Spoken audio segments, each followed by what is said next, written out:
श्री सद्गुरु महाराज की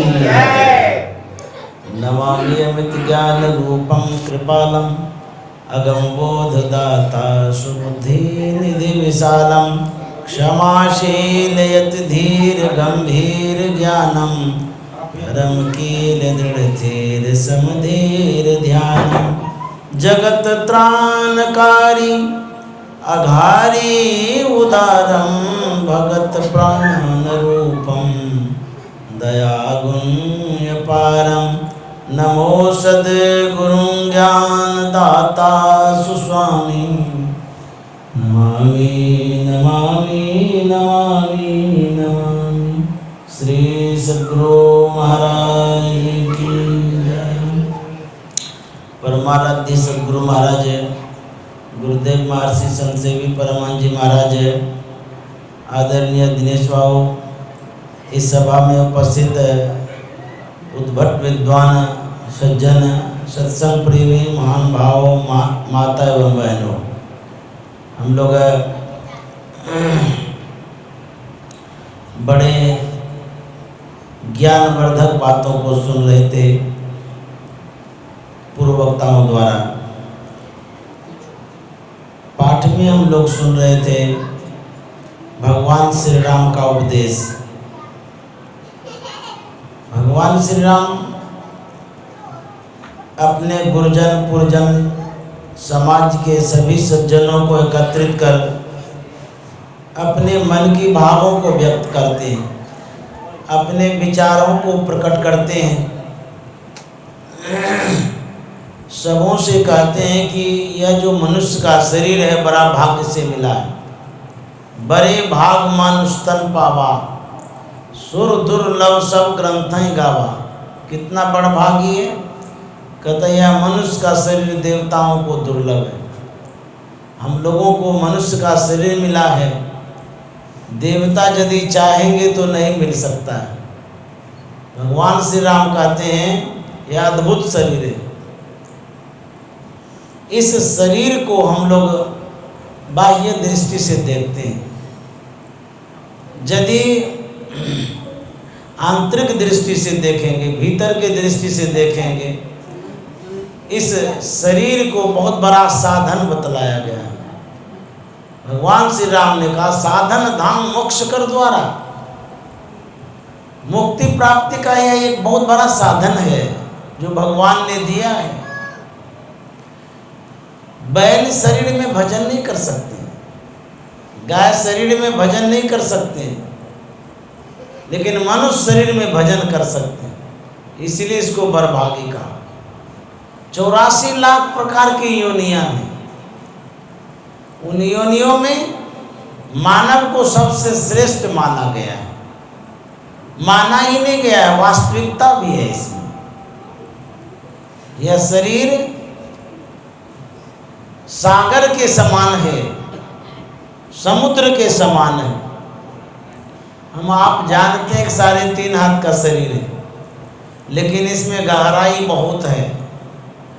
उस गहराई का पता सब कोई नहीं लगा सकते हैं। इसके अंतस्थल में क्या क्या वस्तुएं हैं इसका भी पता सबको नहीं लगता है। जो गोताखोर होता है, डुबकी लगाने वाला होता है, वही नदी तालाब और समुद्र के गहराइयों को माप सकता है, जान सकता है। हमारे कटिहार के एक सज्जन थे महेश्वर प्रसाद सिंह।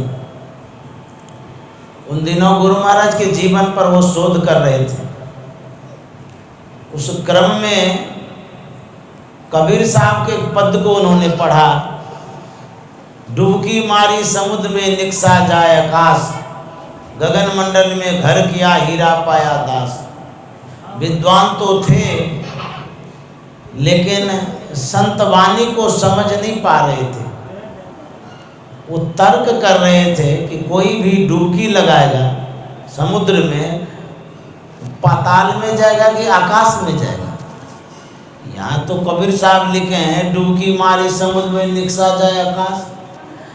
वो समझ ही नहीं पा रहे थे ऐसा क्यों लिखा गया। डुबकी मारी समुद्र में, सहजाया आकाश निकलेगा, भीतर जाएगा कि ऊपर निकलेगा। जब नहीं समझे अंततः वो गुरु महाराज के पास गए। उन्होंने निवेदन किया कि सरकार, ये जो कबीर साहब ने लिखा है, डुबकी मारी समुद्र में निकसा जाए आकाश, गगन मंडल में घर किया हीरा पाया दास, मेरे समझ में बात नहीं आ रही है। कोई भी समुद्र में डुबकी लगाएगा वो पता नहीं जाएगा जो आकाश जाएगा। तो गुरु महाराज ने कहा कि महेश्वर भाऊ, कबीर साहब के दूसरे पद्य को नहीं पढ़े हैं।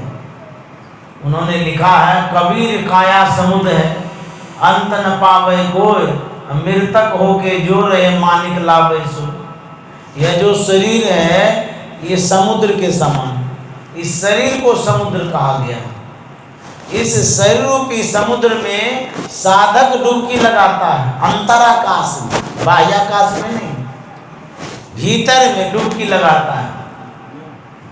जब भीतर में डुबकी लगाता है तो कहते हैं हीरा पाया दास, वही दास, वही साधक, वही भगत हीरा पाता है, अर्थात परम बहु परमात्मा को प्राप्त करता है। यह समुद्र अथाह है, इसमें सब कोई डुबकी नहीं लगाता। हम आप कहाँ लगा पाते हैं डुबकी? आँख से बाहर ही निकल जाते हैं। तो कहते हैं जो आँख का केंद्र बिंदु है वहाँ से जब ऊपर जाएंगे तब डुबकी लगा पाएंगे।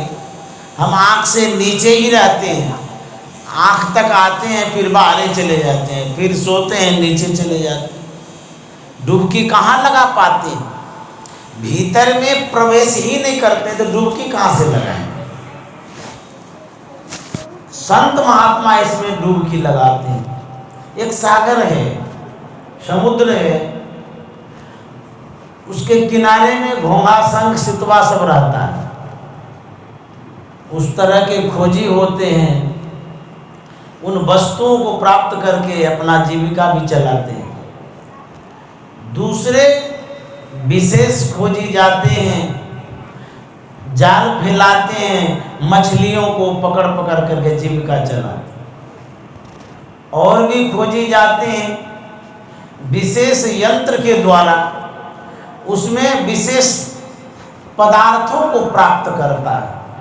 समुद्र एक है, खोजने वाले अनेक हैं, खोजी भी विविध तरह के, सब अपने अपने स्तर से खोजता है। उसी तरह से यह मनुष्य का शरीर है, इस सागर के समान है, लेकिन इस मनुष्य शरीर में जिस विवेक विचार के व्यक्ति आते हैं उस तरह के तत्व को प्राप्त करते हैं। कोई संसार के वस्तुओं को प्राप्त करते हैं, मनुष्य शरीर प्राप्त करते हैं, कोई भीतर प्रवेश करते हैं तो परमात्मा तत्व को प्राप्त करते हैं। तो खोजने वाले पर डिपेंड करता है कि आखिर वो कहाँ तक ज्ञान प्राप्त किए हैं, कहाँ तक वो खोज कर सकते हैं। हम लोग विषय वस्तुओं में खोजते हैं, संत महात्मा इसके भीतर जाकर के खोजते हैं। डॉक्टर सब खोज करते हैं बीमारी, इस शरीर में जो जो बीमारियां हैं उसकी खोज करते हैं, उपचार भी करते हैं उसका। लेकिन इसी शरीर में मन भी है, आत्मा भी है, चेतना भी है, उसकी खोज डॉक्टर नहीं कर पाते। उसके पास वैसा साइंस डेवलप नहीं कर पाया है जो उन मन को खोज ले। डॉक्टर साहब के पास जाते हैं तो एक्सरे कराते हैं, शरीर के अंदर में कहाँ पर हड्डी टूट गई है उसका भी एक्सरे हो जाता है। उनको कहिए कि डॉक्टर साहब आप शरीर के सब पार्ट का एक्सरे तो कर ही लेते हैं, आपको 2 गुना पैसा देंगे, मन का एक्सरे करके बताइए तो मन कैसा है। वो नहीं बता सकता है, लेकिन संत महात्मा मन को भी जानते हैं, उनकी पढ़ाई अलग होती है। वो जो खोज करते हैं वैसा खोज वैज्ञानिक नहीं कर सकता। इसलिए संत महात्मा कहता है इस शरीर में खोजिए। शरीर से हम खोजते हैं, शरीर में नहीं खोजते हैं। शरीर से क्या खोजते हैं? बुद्धि विवेक के अनुसार धन संपत्ति वगैरह खोजते हैं, लेकिन इस शरीर में कोई तत्व है उसकी खोज नहीं करते। तो संत महात्मा कहते हैं शरीर बड़ा अद्भुत है। कबीर साहब ने लिखा है कि पांचों नौबत बाजती होत छत्तीसो राग, सो मंदिर खाली पड़ा बैठन लागे काग। इस शरीर में परमात्मा की आवाज हो रही है, सुध्वनि को सुनते हैं? नहीं सुनते। नौबत बाजा बजता है, कहाँ सुनते हैं हम लोग? हम लोग बाहरी बाजाओं को सुनते हैं, लेकिन मानव के अंदर में जो आवाज है, जो बाजा है, जो ध्वनि है, उसको नहीं सुन पा रहे। क्यों? हम लोग बहिर्मुखी हैं, मन को एकाग्र नहीं कर पा रहे हैं, मन को केंद्रित नहीं कर पा रहे हैं। जहां आवाज सुन पाएंगे वहां तक पहुंच नहीं है। कहते हैं बैठन लागे काग, एक दिन शरीर छूट जाएगा, इस शरीर पर कौवा बैठेगा, मैना बैठेगा। इस शरीर में बहुत कुछ है, खोज करेंगे तब पता चलेगा। तो संत महात्मा कहते हैं इसके भीतर में भी खोजिए। इस शरीर को दो पार्ट में, भाग में बांट दिया गया है। एक भाग है पिंड, दूसरा है ब्रह्मांड। पिंड और ब्रह्मांड का जो मिलन स्थान है उसी को आज्ञा चक्र कहते हैं। हम लोग पिंड में रहते हैं, ब्रह्मांड में नहीं जा पाते। पिंड में अंधकार है, अज्ञानता है। जब ब्रह्मांड में जाएंगे तब प्रकाश मिलेगा, तब ज्ञान होगा, तब विशेष वस्तु को प्राप्त कर पाएंगे। जा क्यों नहीं पाते हैं? हमारा जो खिंचाव है, जो आकर्षण है, वो संसार के तरफ है। वैज्ञानिक लोग जब भूमंडल में जाता है तो वहां पर यंत्र विशेष से जाता है, रॉकेट से जाता है, साधन विशेष से जाता है। गुरुत्वाकर्षण होने के कारण ये पृथ्वी अपने तरफ खींचती है वस्तुओं को। लेकिन ब्रह्मांड के तरफ से भी तो गुरुत्वाकर्षण है, पिंड के तरफ से भी है, ब्रह्मांड के तरफ से भी है। एक चुंबक है, उसको आप हाथ में रखिए, सुई रख दीजिए बीच में, और दूसरे हाथ में दूसरा चुंबक रखिए, दोनों को धीरे धीरे नजदीक लाइए। एक ऐसा स्थान होगा जिसमें कि चुंबक दो जगह है लेकिन सुई लटक जाएगी, बिना आधार, बिना अवलंब का। उसी तरह से वैज्ञानिक लोग जब ब्रह्मांड में प्रवेश करता है तो पिंड के तरफ से खिंचाव होता है, ब्रह्मांड के तरफ से भी खिंचाव होता है। एक स्थान आता है जहां वो लटक भी जाता है। यही हम लोगों की हालत है। हम लोग आगे बढ़ना चाहते हैं ब्रह्मांड के तरफ, परंतु परमात्मा की तरफ से खिंचाव होता है, लेकिन संसार की तरफ से भी खिंचाव आता है। साधक कभी कभी बीचे में लटक जाता है। वहाँ विशेष सदगुरु की कृपा की आवश्यकता होती है, विशेष साधना की आवश्यकता होती है, तब ये पिंड से ब्रह्मांड में प्रवेश कर सकेंगे। नहीं तो इतना खिंचाव होता है, बहुत साधक तो पस्त हो जाते हैं, फिसल जाते हैं, आगे नहीं बढ़ पाते हैं। यह आकर्षण होता है संसार का, ये गुरुत्वाकर्षण, खिंचाव होता है संसार में। इस शरीर में जो पिंड और ब्रह्मांड है, मिलन स्थान पर से आगे बढ़ना, ब्रह्मांड में बढ़ना बड़ा कठिन काम है, बड़ा मुश्किल है। मन उधर जाना नहीं चाहता है, मन का खिंचाव उधर नहीं होता है, और यदि खिंचाव हो गया तो उसका बेड़ा पार हो जाएगा। इसी के लिए विशेष साधना की आवश्यकता है। तुलसीदास जी महाराज ने लिखा है कि क्षितिजल पावक गगन समीरा, पंच रचित अति अधम शरीरा। इस शरीर को अधम भी कहा गया है।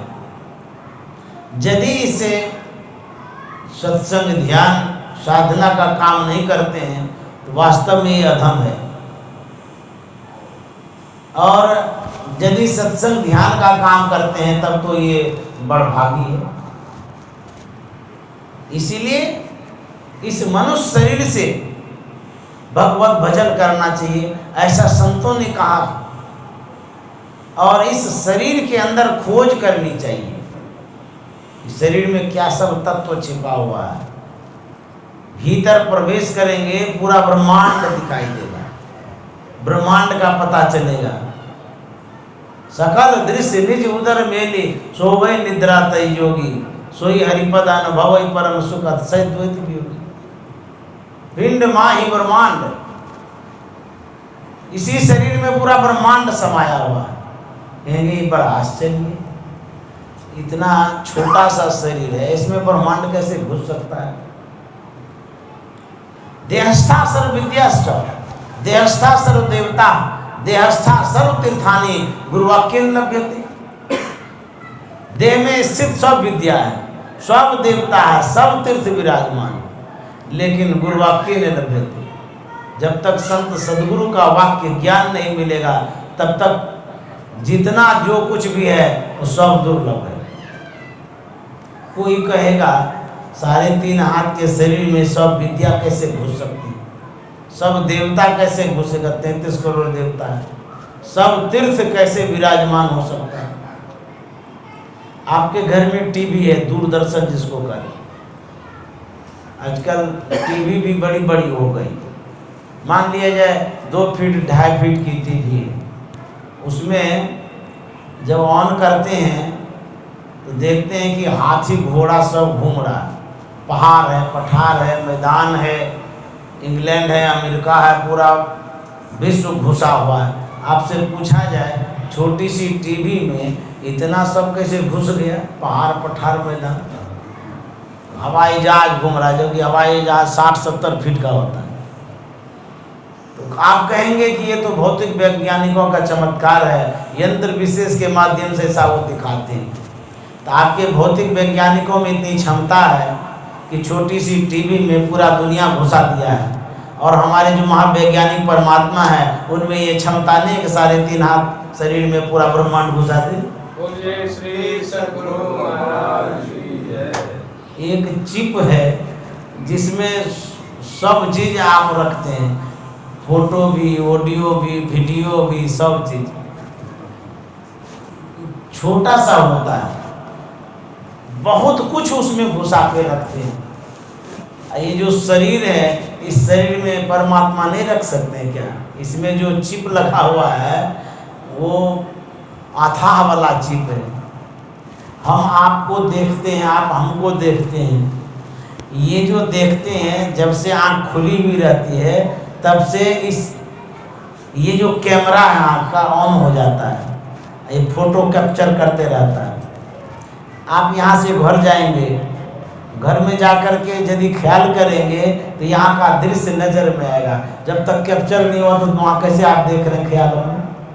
तो ये आँख के माध्यम से सारा फोटो इस अंदर में जा रहा है, स्टोर हो रहा है। कान के माध्यम से उन शब्दों को स्टोर करते हैं। वो ऐसा चिप इसके अंदर में भरा हुआ है, जीवन से लेकर के मरण तक स्टोर होते रहता है, भरता ही नहीं है।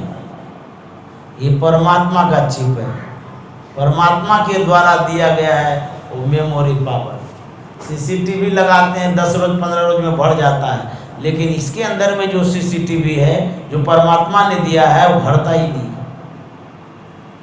ये चिप खराब भी नहीं होता है, जितना बार जन्म लेंगे उतना बार वो स्टोर रहता है, डिलीट भी नहीं होता। मुझे तो परमात्मा ने क्या नहीं दिया इस शरीर में, अद्भुतता है, लेकिन हम उनसे दूर हैं। यही हो गया हम उसके, जब तक घुसेंगे नहीं पता ही नहीं चलेगा। हमारे गुरु महाराज गए थे बंगाल क्षेत्र में सत्संग प्रवचन के ख्याल से। वहाँ बंगाल में तो बांग्ला भाषा में प्रवचन करना होता है। तो गुरु महाराज ने अपने साथियों से कहा कि आप लोग प्रवचन करिए बांग्ला में, लेकिन कोई तैयार नहीं हुए। तो गुरु महाराज ने कहा कि अच्छा ठीक है, लाओ मेरे पास माइक। माइक जब दिया गया, शुरू से लेकर के अंत तक बंगला में ही बोलते रह गए। तो साथियों ने बाद में पूछा कि सरकार, आपका प्रवचन तो कभी बंगला में सुना नहीं और आज बंगला में ही पूरे प्रवचन को बोल दिए, तो ऐसा कैसे हो गया? गुरु महाराज ने कहा, त्रिकुटी महल में विद्या सारा, घनहर गरजे बजे नगारा। कहता रे विद्या सब है, त्रिकुटी में है, वहां पहुंचेंगे तब ना। सभी विद्या की उत्पत्ति का स्थान त्रिकुटी में है। हम लोग अक्षर ज्ञान प्राप्त करना चाहते हैं, साक्षरता का अभियान सरकार चलाती है। अक्षर का मतलब होता है न अक्षरति इति अक्षर, जिसका क्षरण ही नहीं होता, समाप्तिकरण नहीं होता, उसको कहता है अक्षर। उस अक्षर का जो ज्ञान प्राप्त करता है वही साक्षर होता है, अन्यथा सब निरक्षर। वो अक्षर परमात्मा है, उस अक्षर का ज्ञान सिर्फ संत को होता है। यदि सच में माना जाए, एक संत ही साक्षर है और सब निरक्षर है क्योंकि अक्षर का ज्ञान तो सिर्फ संत को होता है। एक थे सर्वाजित, बड़े विद्वान थे, सभी शास्त्रों के ज्ञाता थे। वो अपनी माँ से एक दिन बोला कि माँ मुझे सर्वाजित बोलो। बोले क्यों? बोले मैं सबको शास्त्रार्थ में हरा दिया हूँ। बोले कि एक कबीर साहब हैं, उनको यदि हरा दोगे तब तुमको सर्वाजित हम कह देंगे। बोले माँ वो तो पढ़े लिखे नहीं, उनसे क्या हम शास्त्रार्थ करेंगे। बोले वो पढ़े लिखे हो या ना हो, यदि हार मान जाएंगे तब मैं तुमको सर्वाजित कहूँगी। बोला अच्छा ठीक है, मैं उनको भी हरा के आता हूँ। तो सर्वाजित क्या करता है, एक बैल पर मोटे मोटे ग्रंथों को लाद लिया और उसके बाद चला कबीर साहब के पास। उनके मन में हुआ कहीं कबीर साहब पूछ देगा आप कहाँ से बोलते हैं, तो वो उल्टा करके दिखा देंगे। गए, उनके दरवाजे पर कुआं था, वहाँ पन भरनी थी, पानी भर रही थी। सर्वाजित कहता है कबीर का घर कहाँ पर है? पन भरनी जवाब देती है, अरे कबीर का घर पूछते हो? कबीर का घर शिखर पर, जहाँ सिलहली गए पावन टिके पिपिल का, अपन बिरला दे कहते अरे कबीर का घर तो उस शिखर पर है जहाँ न चींटी चढ़ सके, मनवा न ठहरा है। इतना जो सुना, उसका जो मद था आधा चूर हो गया। बोले बाप रे बाप, जहाँ की पन भरनी ऐसी है, कितनी ऊंची बात करती है, वहाँ के गुरु जी कैसे होंगे। उन्होंने बता दिया ऐसे ऐसे चली जाइए कबीर साहब के। बैल को लेकर के किताब को लेके गए कबीर साहब के पास। कबीर साहब ने देखा एक ढेर किताब लेके आया। बोले अरे इधर किताब बेचने के लिए आए? बोले नहीं नहीं, किताब बेचने नहीं आया। बोले इतना किताब क्यों लाए हैं? बोले कि मैं आपसे शास्त्रार्थ करने आया हूँ, आप यदि कुछ बोलेंगे तो मैं यहाँ उदाहरण दे करके बता दूँगा। बोले आप हमसे शास्त्रार्थ करने हैं? बोले हाँ। बोले आपको पता नहीं कि हम पढ़े लिखे नहीं हैं? बोले हमको तो पता है, लेकिन मेरी माँ जो है वो ही नहीं मानती है। बोले अच्छा माँ क्या कहती है? बोले माँ बोली है कि कबीर को हरा करके आओ तब तुम्हारा नाम सर्वाजित कहेंगे, इसीलिए आपको हराने हम आए हैं। बोले हम तो हार गए। सर्वाजित सोचता है इतना सरलता पूर्वक हार गए। बोले आप तो कहते हैं हार गए, सच में हार गए? बोले हाँ, हम तो हार गए सीधे सीधे। तो बोले कि माँ को कैसे संतुष्ट कर पाऊंगा? वो यदि कहेंगे वो हार गए, वो कहेंगे कि प्रमाण क्या है? तो कबीर साहब ने कहा क्या तुम चाहते? बोले लिख के दीजिए। कबीर साहब ने कहा हम पढ़े लिखे नहीं है, तुम अपने से लिखो, हम टिपा दे देंगे। तो सर्वाजित लिखता है कि कबीर हारा, सर्वाजित जीता, टीपा लगवा लिए। वो लेके गया माँ के पास। बोले माँ अरे हम कह रहे थे ना तुमको पहले ही, वो पढ़े लिखे नहीं है, उनके पास क्यों शास्त्रार्थ करने भेजते हो? अच्छा, अपनी हार को कोई नहीं बताता। सर्वाजित ये नहीं कहा कि पहले पन भरनी से भेंट हो गई, उन्होंने ऐसा कहा, उन्हें कहा, सीधे कह दिया कबीर तो बोल दिए कि मैं हार गया हूँ। बोले वो हार गए? बोले हाँ। बोले मैं कैसे मानूंगी कि वो हार गए? बोले इसीलिए तो मैं लिखा के लाया हूँ। बोले दिखाओ तो। जैसे उनके हाथ में पेपर दिया, उसमें लिखा था कबीर जीता असरबाजी धारा। बोले अरे इसमें तो स्पष्ट लिखा हुआ है कबीर जीता सरबाजी धारा। बोले नहीं माँ, अरे वो तो हम लिखे हैं, ऐसे कैसे हो सकता है। बोले पढ़ लो। तो जब पढ़ता आ देता सही में इसमें लिखा हो कबीर जीता सरबाजी धारा। बोला ये कैसे हो गया, हम तो बढ़िया से लिख करके लाए थे। बोले माँ हड़बड़ हो गया था, अब फिर से लिख के लाता। बोले जाओ। फिर गए, कबीर साहब कहते हैं अब क्या कसर रह गया। बोले कुछ समय हड़बड़ हो गया था, उल्टा पुल्टा लिखा गया। बोले स्थिर से लिखिए। तो वो लिखता है कबीर हारा सर्वाजित जीता, और 2-4 बार पढ़ लिया, संतुष्टि हो गई कि अब की बार भूल हो नहीं सकती। बोले आओ टिप्पा लगा दीजिए। तो कबीर साहब लगा दिए। उसके बाद ले गए। बोले माँ लो ये देखो, ले आए लिखवा कर। उनके हाथ में जैसे ही पेपर गया बातें उलट गई। उसमें लिखा हुआ था कबीर जीता सरबाजी धारा। बोले अरे इसमें तो वही बातें लिखी हुई है। बोले माँ तुम ठीक से पढ़ो, हम ही तो लिखे हैं, उल्टा पुल्टा कैसे हो सकता है। अब की बार 2-4 बार पढ़ भी लिए हैं। बोले बेटा तुम ही पढ़ो फिर से। उनको दिया तो देखता है तो कबीर जीता सरबाजी धारा। बोला माँ ये कैसे हो जाता है। बोले तुम संत को जितना चाहते हो, सबसे बड़े है संत दूसरा नाम है, तीजे 10 अवतार तेने प्रणाम है, ब्रह्मा विष्णु महेश सकल अवतार है, अरे हारे पलटू सबके ऊपर संत मुकुट सरदार है। सबसे बड़े संत होते हैं। तुम संत को कैसे जी सकते हो, उसको अक्षर का ज्ञान है, तुमको वर्णन का ज्ञान है। तुम कैसे जीत सकते, जो परमात्मा को प्राप्त किए हुए हैं, जिसको उस अक्षर का ज्ञान है, और तुमको इस अक्षर का ज्ञान है। इसीलिए संत जो होते हैं वो साक्षर होते हैं वास्तव में। एक बार हमारे गुरुदेव महर्षि संतसेवी जी महाराज के पास कलकत्ता के एक सज्जन आए। गुरुदेव ने पूछा आप कहाँ से आए। उन्होंने कहा मैं कलकत्ता से आया हूँ। बोले कलकत्ता में रामकृष्ण परमहंस को जानते। बोले हाँ जानता हूँ, उनको कौन नहीं जानता है। बोले विवेकानंद जी महाराज को। बोले उनको भी जानता हूँ, वो तो विश्वविख्यात व्यक्ति है। गुरुदेव ने पुनः पूछा कि विवेकानंद जी महाराज ज्यादा पढ़े लिखे थे कि रामकृष्ण परमहंस। बोले कि रामकृष्ण परमहंस तो उतने पढ़े लिखे नहीं थे, विवेकानंद जी महाराज बीए किए हुए थे। गुरुदेव ने पुनः पूछा जब रामकृष्ण परमहंस उतने पढ़े लिखे नहीं थे, विवेकानंद जी महाराज बीए किए हुए थे, तो इतने पढ़े लिखे को कम पढ़े लिखे के पास जाने की आवश्यकता पड़ गई। उसके बाद वो सज्जन चुप हो गए। तब गुरुदेव ने कहा विवेकानंद जी महाराज भौतिक विद्या में पारंगत थे, श्री रामकृष्ण परमहंस अध्यात्म विद्या में पारंगत थे। विवेकानंद जी महाराज को पिंड का ज्ञान था, रामकृष्ण परमहंस को ब्रह्मांड का ज्ञान था। विवेकानंद जी महाराज को अंधकार का ज्ञान था, रामकृष्ण परमहंस को प्रकाश का ज्ञान था। इसीलिए उनके पास गए। यह जो ज्ञान है अंदर का ज्ञान, संत सदगुरु देते हैं। जब तक सदगुरु के पास नहीं जाएंगे तब तक सब दुर्लभ है। इसलिए कहा कि सब विद्या सब देवता है, लेकिन गुरु वाक्य न लभ्यते।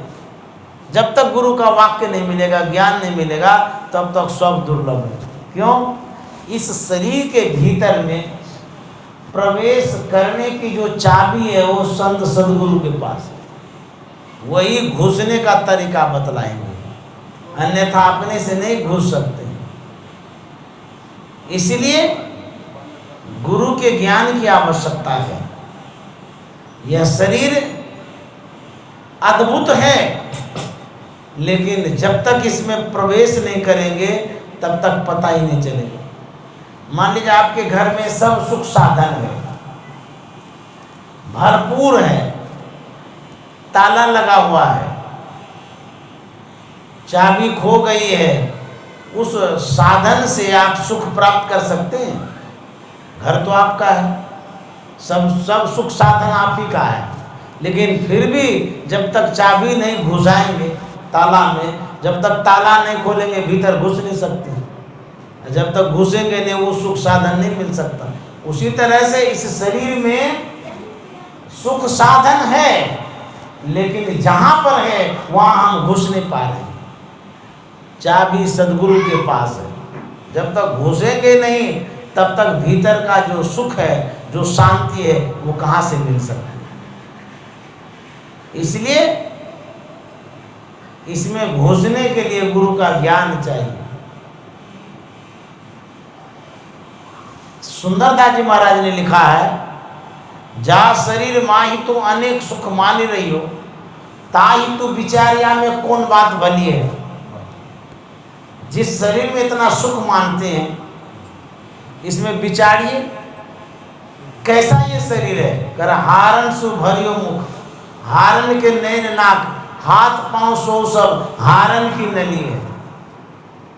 हार मांस का ये पुतला है, सप्त धातु का काया पिंजरा, तामाही जुगत बिन सुवा, सदगुरु मिले तो उरे बाबू, नहीं तो परले हुआ। जब तक सदगुरु का ज्ञान नहीं मिलेगा तब तक परले ही परले। कहते हैं पेट हो पिटारी से में ठोर ठोर मलिए। कहते हैं इस शरीर में क्या है, गंदगी भरी हुई है, खून है, पेशाब है, पैखाना है। शरीर अपवित्र है, गंदगी से भर गया है, लेकिन इसी शरीर से परमात्मा को भी प्राप्त कर सकते। कहते हैं कि सुंदर याई देख जनी भूलो को, भीतर भंगार भरी ऊपर से कली। ऊपर से अच्छा लगता है देखने में, लेकिन भीतर में कितनी गंदगी है। इसीलिए कहते हैं इस शरीर की शुद्धता पवित्रता भी होनी चाहिए। क्यों? यह शरीर ठाकुरबाड़ी है। बिंदुनाद महालिंगम शिव शक्ति निकेतनम, देहं शिवालिंग प्रोक्तं सिद्धिदम सर्वदेहिनाम। बिंदुनाद महालिंगम विष्णु लक्ष्मी निकेतनम, देहं विष्णुवालयम प्रोक्तं सिद्धिदम सर्वदेहिनाम। ये शिवालय भी है, ठाकुरबाड़ी भी है। इस शरीर को शुद्ध रखना हमारा परम धर्म है। जब तक शुद्ध नहीं करेंगे इस शरीर को, तब तक शुद्ध स्वरूप जो परमात्मा है उसकी प्राप्ति नहीं होगी। हम मंदिर में जाते हैं पूजा करने के लिए, वहाँ पुजारी जी होते हैं, साफ सुथरा कुर्ता है, सेंट भी लगा लिए हैं, और हाथ में मांस है, मछली है, अंडा है, शराब है, लेकर के जाइए मंदिर में घुसने देगा? भागी यहाँ से, का ये सब गंदा चीज लेकर के आए। लेकिन यदि सबके पेट का रिसर्च किया जाएगा, बहुत ऐसे व्यक्ति होते हैं जो गला तक अखाद्य पदार्थ भर करके जाते हैं, मछली खा के जाते हैं, अंडा खा के जाते हैं, शराब पी करके जाते हैं, लेकिन ऊपर से सुंदर सुंदर कुर्ता सब पहन लिए, भगवान के पास गए हैं पूजा करने के लिए। इतना गंदा पेट में भर लिए हैं, अब भगवान के पास जाते हैं, क्या मिलेगा? कहते हैं हाथ में लेकर के जाते हैं तो प्रवेश नहीं करने देता है, लेकिन हाथ में तो नहीं है, पेट में तो है। तो परमात्मा के दरबार में आप कैसे प्रवेश कर सकते हैं? इस मंदिर में तो चले जाएंगे पेट में लेकर के, लेकिन परमात्मा के मन मंदिर में नहीं घुस सकते। इसलिए शुद्धता की आवश्यकता, पवित्रता की आवश्यकता है। यह शरीर परमात्मा का, भगवान का मंदिर है, इसमें परमात्मा रहते हैं। हम अखाद्य पदार्थों को डाल करके गंदा कर देते हैं। इसी तुलसी साहब ने कहा, दिल का हुजरा साफ कर जाना को आने के लिए, ध्यान गैरों का उठा उसको बिठाने के लिए, दिल का हुजरा साफ कर। हुजरा में होता है अंदर की कोठड़ी, कहते हैं इसको साफ करो परम वो परमात्मा को बिठाने के लिए। चश्मे दिल से देखिया जो जो तमाशे हो रहे, चश्मे दिल से देख जो जो तमाशे हो रहे, दिल सिता क्या क्या है तेरे दिल सताने के लिए, दिल का हुजरा साफ कर। चश्मे दिल से कतई चाम चक्षु से देखिए इस संसार में क्या हो रहा है। दिल सिता क्या क्या है तेरे दिल सताने के, इस संसार में क्या है, सब नश्वर है, समाप्त होने वाला पदार्थ है। जिन पदार्थों को प्राप्त करके आप सुख पाना चाहते हैं उसमें सुख ही नहीं है। एक दिल लाखों तमन्ना, उस पे ओ जा दे हविस। एक दिल लाखों तमन्ना, उस पे ओ जा दे हविस। फिर ठिकाना है कहाँ उसको ठिकाने के लिए, दिल का हुजरा साफ कर। कहते हैं एक ही तो मन है, इच्छाएं अनंत हैं। उन इच्छाओं के अनुरूप यदि मन को दोहराते रहेंगे कहाँ सुख मिलेगा। एक दिल लाखों तमन्ना, उस पे जादे हविस, हवस है, चाहनाएं हैं। कहते हैं सुख कहाँ से मिल सकता है, इसलिए कहते हैं नकली मंदिर मस्जिदों में जाए सद अफसोस है। नकली मंदिर मस्जिदों में जाए सद अफसोस है। कुदरती मस्जिद का साकिन दुख उठाने के लिए, कुदरती मस्जिद का साकिन दुख उठाने के लिए, दिल का हुजरा साफ कर। कहता है ये कुदरती मस्जिद है, मंदिर है, परमात्मा का दिया हुआ ये मंदिर है। इसमें ढूंढते नहीं हैं, बाहर ढूंढते हैं। कोई दौरे द्वारिका, कोई काशी जाहि, कोई मथुरा को चले, सब घट ही माही। सब घट में गोविंद है, संग रहे हरि पास। कस्तूरी मृग में बसे, सुंघत डोले घास। कहते परमात्मा तो अंदर में है, लेकिन हम उसको खोजने के लिए कहाँ कहाँ ले जाते हैं। क्यों भटकता फिर रहा तू ऐ तलाशे यार में। क्यों भटकता फिर रहा तू ऐ तलाशे यार में। रास्ता सहरग में है दिलवर पे जाने के लिए। रास्ता सहरग में है दिलवर पे जाने के लिए। दिल का हुजरा साफ कर। कहते क्यों भटकता फिर रहा तो ऐ तलाशे यार। उस परमात्मा को खोजने में क्यों भटक रहे हो। अरे वो रास्ता सहरग में है, सुषुम्ना में, आज्ञा चक्र में है। जब तक ये रास्ता नहीं अपनाएंगे परमात्मा की प्राप्ति नहीं होगी।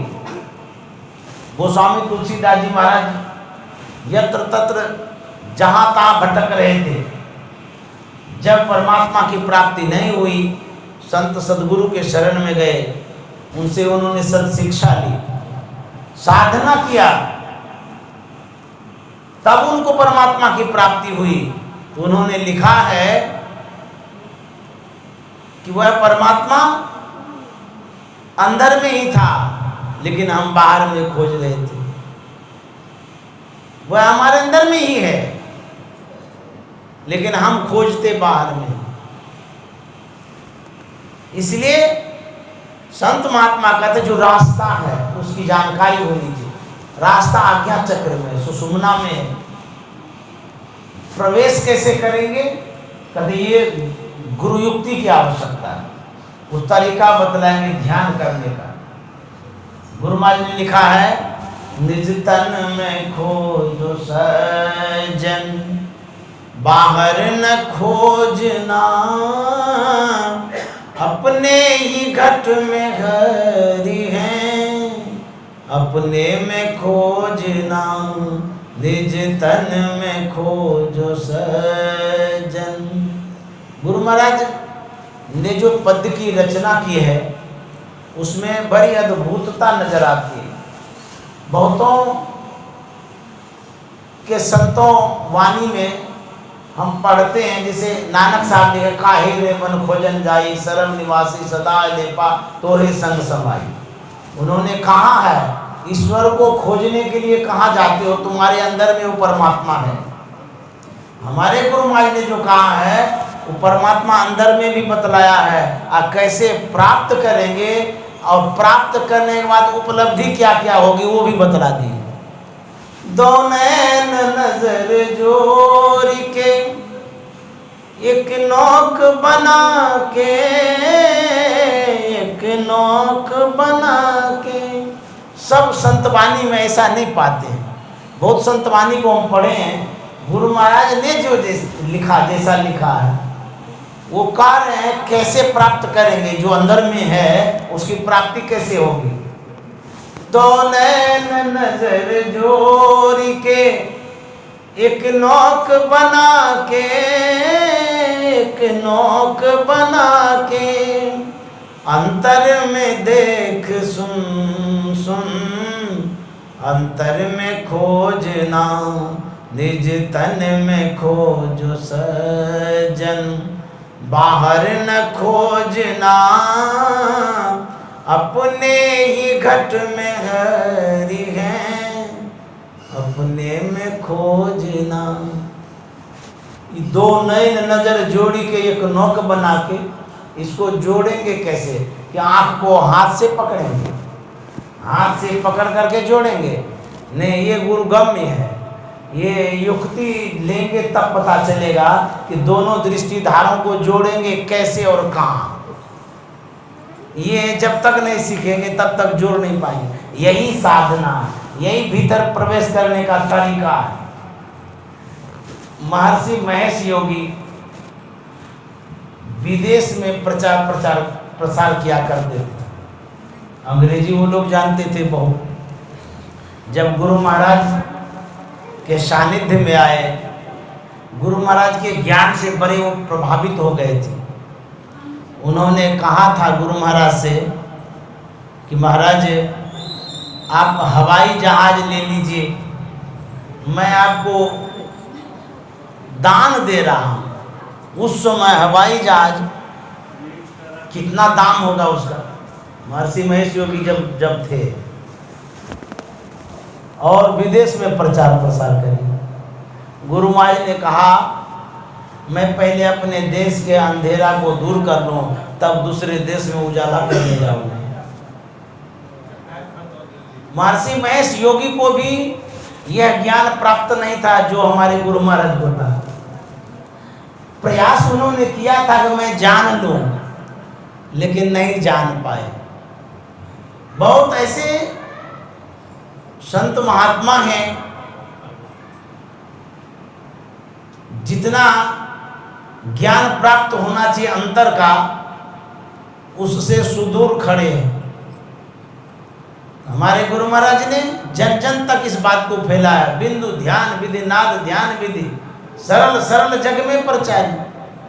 ये जो बिंदु ध्यान है, नाद ध्यान है, ये गुरु महाराज ने बड़ी सरलता पूर्वक सर्वसाधारण तक पहुंचाया है। ये साधना वेद सम्मत है। ऐसा नहीं कहना चाहिए कि कोई व्यक्ति विशेष सम्मत है। ये संत मत की जो साधना पद्धति है वेद सम्मत है, पुराण सम्मत है। शास्त्र सम्मत है, रामायण सम्मत है, गीता सम्मत है, जितने धर्म ग्रंथ हैं सब सम्मत ये साधना है। हम लोगों की जो साधना है ये राजयोग है। दो योग है, एक हठ योग है, एक राजयोग है। हठ योग की साधना गुदा मार्ग से प्रारंभ होता है, मूलाधार से आज्ञा चक्र तक जाती है, और राजयोग की साधना आज्ञा चक्र से प्रारंभ होती है। हमारे गुरु महाराज ने राजयोग को स्वीकारा, समझाया और बताया। दोनों साधना ठीक है, लेकिन हठ योग में जो कठिनाइयां हैं सर्वसाधारण झेल नहीं पाएंगे, इसीलिए गुरु महाराज ने राजयोग लिया। दो मार्ग बतलाया, दो मार्ग के दो प्रवर्तक हैं, एक सुख मार्ग है, एक विहंगम मार्ग है, एक पिपील का मार्ग है। विहंगम मार्ग, एक पिपील का मार्ग। जो पिपील का मार्ग है वो वामदेव मुनि का मार्ग है, हठयोगी है वो लोग। जो विहंगम मार्ग है वो सुखदेव मुनि का मार्ग है, वो राजयोगी है। उपलब्धि क्या होती है? दोनों को एक ही चीज की प्राप्ति होती है। एक गाछ है, वृक्ष पर फल है लगा हुआ, उस वृक्ष के फल को खाने के लिए जब चींटी जाएगी तो जड़ से चढ़ के जाएगी, नीचे से ऊपर जाएगी फल तक, तब वो खाएगी। यदि चिड़िया खाना चाहे तो वो नीचे से जाएगी, ऊपरे से खा लेगी। वो ऊपरे से सीधे जाएगी, फल पर बैठ के खा के उड़ जाएगी। हठ योगी गुदा मार्ग से मूलाधार से प्रारंभ करते साधना आज्ञा चक्र में आते हैं। भगवान शिव ने कहा यानी यानी प्रोक्तानी पंच पद में फलानी हुए। जो फल गुदा मार्ग से मूलाधार से चल करके आज्ञा चक्र में हठ योगी प्राप्त करता है, वही फल राजयोगी आज्ञा चक्र में प्राप्त करता है। नीचे से नहीं भी साधना करेंगे, आज्ञा चक्र से जब साधना करेंगे वही फल प्राप्त होगा जो हठ योगी को प्राप्त होता है वहां पहुंचने पर। इसलिए हमारे गुरु महाराज ने इस साधना को स्वीकारा। सुखदेव मुनि की यही साधना थी, जो राजा जनक से उन्होंने दीक्षा लिया था। राजा जनक ने अष्टावक्र मुनि से दीक्षा लिया था, वो भी राजयोगी थे। ये सब जो महापुरुष हो गए हैं राजयोगी हैं लोग। ये जो साधना है आज्ञा चक्र वाला, इसी आज्ञा चक्र से साधना प्रारंभ होती है। मूल साधना जब तक इधर से नहीं जाएंगे, बहिर्मुखी साधना करते रहेंगे, भटकते रहेंगे, ईश्वर परमात्मा की प्राप्ति नहीं हो सकेगी। लेकिन फल तो मिलेगा। सगुण साकार की जो साधना है उसमें भी फल मिलता है। हमारे गुरु महाराज ने कहा है सगुण भक्ति जो है वो पैर के समान है, उसको छोड़ करके चल नहीं सकते। जो निर्गुण भक्ति है वो गला के समान है, गला काट के कोई जी नहीं सकता। इसलिए सगुण भक्ति प्रारंभ में अवलंब है, लेकिन निर्गुण भक्ति जो है वो अंत है, वहां तो जाना ही पड़ेगा। एक बच्चा है, प्रथम वर्ग में पढ़ता है, स्कूल अच्छा है, शिक्षक अच्छे हैं, वातावरण अच्छा है, मन भी लगता है पढ़ने में। वह बच्चा कहे कि हम प्रथम वर्ग में ही पढ़ते रहेंगे, दूसरे वर्ग में जाएंगे ही नहीं, तो दूसरे वर्ग का ज्ञान होगा? तो ये जो सगुण साकार जो भक्ति है, यह प्रथम वर्ग की पढ़ाई है। पूजा करना, पाठ करना, मंदिरों में जाना, तीर्थों में जाना, धामों में जाना, यह आवश्यक है। इससे संस्कार बनता है। हमारी संस्कृति इसी से झलकती है, दिखती है। इसको छोड़ करके हम आगे नहीं बढ़ सकते। लेकिन इसी भक्ति में यदि हम लोग लगे रह जाएंगे तो फिर जो और भक्तियां वो अधूरी रह जाएगी। मुक्तिकोपनिषद में भगवान श्री राम और हनुमान जी का संवाद है। हनुमान जी भगवान श्री राम से कहते हैं कि भगवान आपकी प्राप्ति कैसे होगी, आपको कैसे प्राप्त कर पाएंगे? क्या बहुत से शास्त्र को सुनने से प्राप्त करेंगे, बहुत कथाओं को पढ़ने से प्राप्त करेंगे? बोले नहीं। तो बोले तब मुक्तिकोपनिषद में भगवान श्री राम ने कहा बहुत शास्त्र कथा कंथारो मंथन प्रत्येकिम अन्वेष्टव्यम प्रयत्न मारुति ज्योतिरांतरम। हे हनुमान, बहुत से शास्त्रों की कथाओं को मथने से क्या फल, अंतर की ज्योति की खोज करो। भगवान श्री राम कह रहे हैं हनुमान जी से अंतर की ज्योति की खोज करो। हमारी क्या खोज है सो हम समझ सकते हैं। तो कहते हैं हमारे अंदर में जो प्रकाश है उस प्रकाश को प्राप्त करो। जब तक प्रकाश को प्राप्त नहीं करेंगे तो परमात्मा को प्राप्त नहीं कर पाएंगे। इसी की खोज के लिए यहाँ से साधना प्रारंभ करते हैं।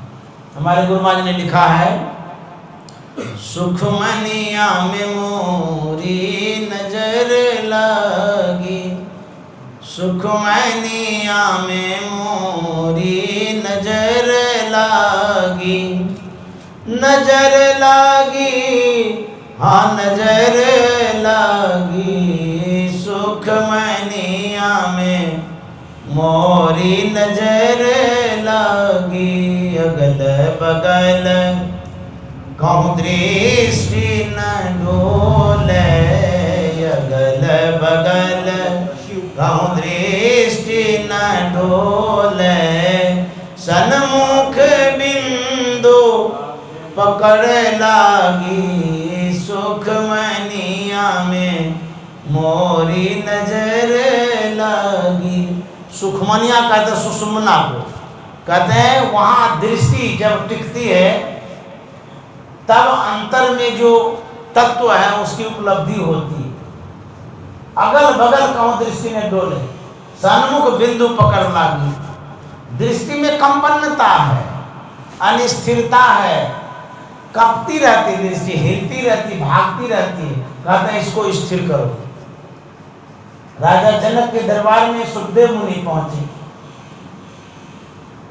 सुखदेव मुनि ने कहा दरबान से कि मैं राजा जनक से मिलना चाहता हूं। अंतःपुर में बात पहुंचाई गई। राजा जनक ने कहा कि सुखदेव मुनि जहां खड़े हैं वहीं खड़े रहने। बोल दिया कि आपको बोले यहीं पर खड़े रहिए। कई एक दिन तक खड़े रह गए। गुरु की जो आज्ञा होती है उसको पालन करना बड़ा कठिन है। उसके बाद उनको बोला गया सुखदेव मुनि को कि आप भोजन करनी चाहिए। उनको वहां भोजन करने ले गया जहां छत गिरने वाला था। भोजन दे दिया, बोला देख लीजिए छत गिर सकता कभी भी। इतना जल्दी भोजन किया कि उसको पता भी नहीं चला। राजा जनक ने पूछा कैसा स्वाद लगा? बोला महाराज स्वाद क्या पूछते हैं, कुछ भी पता नहीं चला हमको। उसके बाद दूसरी परीक्षा ली। एक कटोरा दिया, उसमें तेल भर दिया गया। बोले कि पूरा बाजार घूम करके आओ, तेल गिरना नहीं चाहिए। बड़ी सावधानी से वो लेकर गया। तेल लबालब भरा हुआ था। दृष्टि उनकी वहीं पर टिकी थी तेल पर। एक बूंद भी गिर जाएगा तो परीक्षा में फेल हो जाएगा। पूरा बाजार घूम के आया। राजा जनक ने पूछा क्या सब देखा बाजार में? बोला कि तेल के अलावा कुछ नहीं देखा। अब मुझे ऐसी दृष्टि होनी चाहिए जो लक्ष्य है उसके अलावा कुछ नहीं देखेंगे। बोले तुम कहाँ आए हो? बोले कि आपसे आत्मज्ञान सीखने के लिए आए। तो उन्होंने दीक्षा दिया, साधना की, उसके बाद उसको उपलब्धि। जब तक सदगुरु के शरण में नहीं जाएंगे तब तक ज्ञान की प्राप्ति नहीं होगी। रामकृष्ण परमहंस काली माँ की उपासना करते थे, सब कोई जानते। कितने बड़े उपासक थे? जैसे हम आप सामने में बैठे वैसे काली माँ साक्षात दर्शन देती थी। हम लोगों को यदि कोई देवी देवता साक्षात दर्शन दे दे, उसके अलावा आप कहीं जाना चाहेंगे कि बाप रे अब तो हो गया दर्शन, अब कहाँ जाएंगे? एक दिन तोतापुरी जी महाराज आए, संत तोतापुरी जी महाराज ने रामकृष्ण परमहंस से कहा तुम उनसे दीक्षा ले लो, जब तक ब्रह्म दीक्षा नहीं लोगे तब तक ब्रह्म का ज्ञान नहीं होगा। तो बोले पहले माँ से पूछ लेता हूँ। माँ मन काली माँ, बोले पूछ लो। गए काली माँ के पास, आवाहन किए, काली माँ साक्षात दर्शन दी। बोले बेटा क्या बात है बतलाओ। रामकृष्ण परमहंस ने कहा एक संत आए हैं तोतापुरी जी महाराज, वो कहते हैं ब्रह्म दीक्षा ले लो। कहते हैं जब तक ब्रह्म दीक्षा नहीं लोगे तब तक ब्रह्म का ज्ञान नहीं होगा, क्या इसकी आवश्यकता है? काली माँ को तो कहना चाहिए नहीं नहीं कोई आवश्यकता नहीं, तुम हमारा दर्शन करते हो, साक्षात दर्शन हम देते हैं, जो चीज़ तुमको चाहिए मोक्ष मुक्ति सब हम प्राप्त करा देंगे, ऐसा कहना चाहिए काली माँ को। लेकिन काली माँ कहती है हाँ बेटा वो संत ठीक ही कह रहे हैं, तुम जो हमारा दर्शन करते हो सगुण साकार का दर्शन है, इस दर्शन में पूर्ण दर्शन नहीं हो पा रहा, परमात्मा का दर्शन नहीं हो पा रहा है, ये सगुण साकार का दर्शन है। जब उनसे दीक्षा लोगे साधना करोगे तब पूर्ण दर्शन होगा, परमात्मा का दर्शन होगा। तब वो गए संत तोतापुरी जी महाराज के पास और उनसे उन्होंने ब्रह्म दीक्षा लिया, साधना किया, तब वो संत बन गए। तो सगुण साकार का जो दर्शन है ये आवश्यक है। आज तक जिनको भी दर्शन मिला, किसी किसी को मिला है, मनु शत्रुपा को भी मिला, बहुत ऐसे पात्र हैं मिला है दर्शन, लेकिन उस दर्शन में भी भ्रम रहा है, अज्ञानता रही है, दुख रहा है। लेकिन जिन्होंने अंतर में दर्शन किया उसका दुख भ्रम अज्ञानता सब दूर हो गया। निर्गुण रूप सुलभति सगुण जान नहीं कोई, सुगम अगम नाना चरित सुनि मुनि मन भ्रम हो। कहते हैं जो सगुण साकार का दर्शन है उसमें कहते हैं सुनि मुनि मन भ्रम हो, मुनियों के भी मन में भ्रम रह जाता है।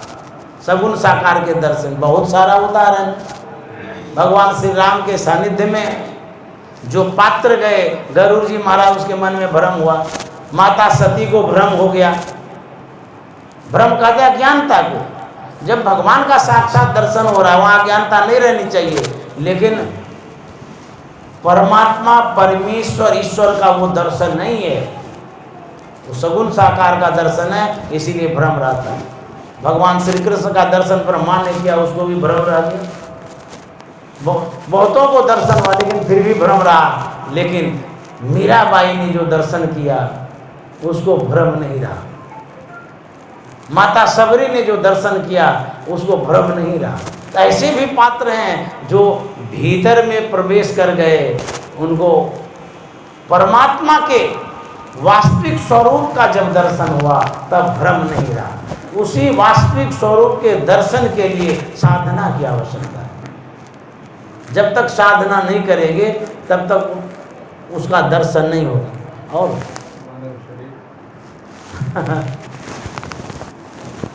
तो ये मानव शरीर इसी साधना के लिए है। जब तक हम साधना नहीं करेंगे इस मानव शरीर को सार्थक नहीं कर पाएंगे। इसलिए परमात्मा ने कृपा करके भजन करने के लिए दिया है। जो परलोक यहाँ सुख चाहूँ, सुनि मम बचन हृदय दृढ़ गाऊँ, सुलभ सुखद मार्ग या भाई, भक्ति मोर पुराण शुद्ध गाई। कहते यदि परलोक में और इस लोक में सुख चाहते हैं मेरे वचनों को सुनो, और जो मेरी भक्ति है उसको दृढ़ता के साथ करो। भगवान श्री राम ने कहा कर्णधार सदगुरु दृढ़ नावा, दुर्लभ साज सुलभ करी पावा। कर्णधार संत सदगुरु हैं। मनुष्य शरीर में सदगुरु यदि नहीं मिलेगा ये नाव पार नहीं लगेगी। कहते हैं जिनको सदगुरु मिल गया, यह सुंदर साज, सुंदर मनुष्य का शरीर मिला, यदि भगवत भजन नहीं किए तो कहता सो परत्र दुख पावे। वह मानव दुख पाएगा, सिर धुन दिन पछताए, काल है कर्म ईश्वरी मिथ्या दोष लगा। इतना अद्भुत शरीर मिला, साधना नहीं किए तो बेकार हो गया। इसलिए इस शरीर को यदि सार्थक करना चाहते हैं कहते साधना में लगाना पड़ेगा। जादिन मन पंछी उड़ जई हैं, तादिन तेरे तन तरवर के सभे पात झर जई हैं। ये शरीर तो एक दिन समाप्त हो जाएगा। कौन यहाँ रहा है? कोई ने स्थिर सबई बटोई। इसलिए कहते हैं समय रहते भजन आतुरी कीजिए और बात में देर, और बात में देर जगत में जीवन थोड़ा, मानुष तन धन जात गोर धरी करौनी हो रहा। संत महात्मा इतने दया कर कहते मैं पैर पकड़ करके कहता भजन कर लीजिए। अब क्या कहें, पैर पकड़ के कहते, पलटू साहब कहते हैं गोर धरी करौनी हो रहा, पैर पकड़ के कहता हूँ कि भजन आतुरी कीजिए। संसार के काम को छोड़ के चले जाएंगे, कोई न कोई पूरा करेगा। अब भजन छोड़ के जाएंगे तो कोई पूरा नहीं करेगा। इसलिए मनुष्य का शरीर मिला है, कहते हैं कि भजन करिए। भजन कौन सा भजन? जो मुंह से गाते हैं वो भी भजन है, ताली बजा के करते हैं वो भी भजन है, लेकिन वह भजन जो आंतरिक भजन है, जो संत महात्मा बतलाते हैं, जो परम वो परमात्मा की आवाज़ है, उन आवाज़ों को सुनना असली भजन है। सार सब वो भजन करने के लिए कहते हैं। यदि उस आवाज़ को सुन नहीं पाए, बाहर की आवाज़ को सुनते रह गए, तो फिर वो भी भजन अधूरे है। वास्तविक भजन वही है जो अंदर में हो रहा है, जो मन से और सूरत से भजन करते हैं। हाथ से जो करते हैं भजन वो भी भजन है, लेकिन जो सूरत से भजन करते हैं वो सच्चा भजन है, सार्थक भजन है और सही भजन है। अपने ख्यालों से, सूरत से, मन से, तो मन से करेंगे भीतर में। भजन दिखाने का चीज़ नहीं है कि 10 आदमी को जमा कर लिए और ताली बजा रहे हैं, नाच रहे हैं, गा रहे हैं, वो भजन है। वो दिखाने वाला भजन नहीं है। वो भीतर में भजन अनवरत होते ही रहता है। वो साधक करता है और सुनता है। वो भजन सुनाया नहीं जाता है।